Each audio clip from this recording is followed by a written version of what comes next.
Halloween night, 1986. A brutal murder in a religious school dormitory. No suspect, no weapon, no motive. 30 plus years later, the case of Chaim Weiss remains one of New York's most perplexing cold cases. Chaim Weiss was a 15-year-old student at the Torah High School Yeshiva in Long Beach, New York. This was a traditional Orthodox Jewish institution where boys studied scripture and lived in dormitory rooms. Described as bright, well-liked, and dedicated, Chaim was killed just weeks before his 16th birthday. The shockwaves of his death still echo today.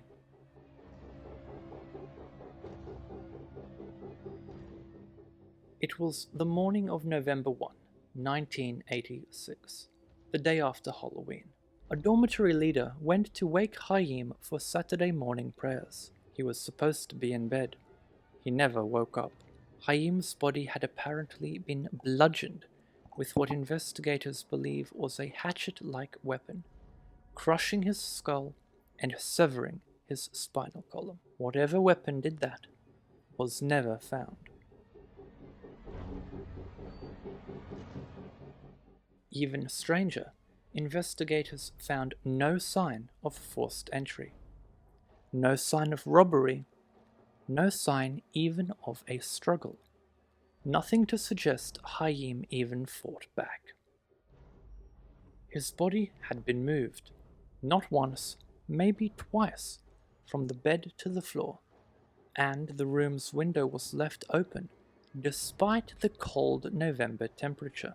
Police found one single strand of hair that did not belong to Chaim. Despite this potential piece of evidence, they couldn't test it without a suspect to compare to. The scene was puzzling and strange, with certain details almost looking like a ritual. The window being left open was thought by some to be linked to a Jewish custom where they believed this would allow the soul to depart. Also, a memorial candle was found still burning in the room. Those two details led police to consider that whoever did this may have understood or had some knowledge of Jewish culture and tradition. But whether that was a simple misdirection remained unclear.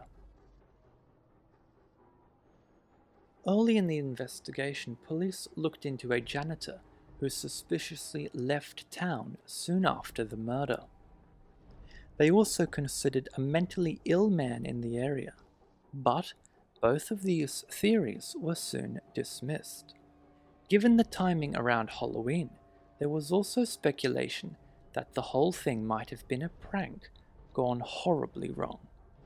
But that theory also got dismissed. After that, with no new leads and no new information, the case went cold. By 2015, law enforcement publicly stated that they believed the killer was probably either a student, a faculty member, or someone else familiar with the school. But, despite interviewing hundreds of potential witnesses over the years, nobody has ever been arrested or charged. In May 2013, the Nassau County Police Department finally reopened the case. Nearly 27 years after the murder, they raised the reward to $25,000 for any information leading to an arrest. Chaim's father, Anton Weiss, appealed publicly to former classmates and anyone with information to come forward, urging the community not to let time bury the truth. But even with the advantage of modern DNA technology that was not available back in 1986, the case still remains unsolved. There are several reasons why the case continues to defy closure. The lack of a weapon or direct physical evidence made it impossible to tie the crime to any one individual. The lack of witnesses reporting an audible struggle made the whole thing more difficult to track down. Also, community dynamics limited early cooperation with investigators. Today, after more than 3 decades, Chaim's murder still cries out for justice. Someone knows what happened that night, but until someone speaks up, the mystery will remain unsolved.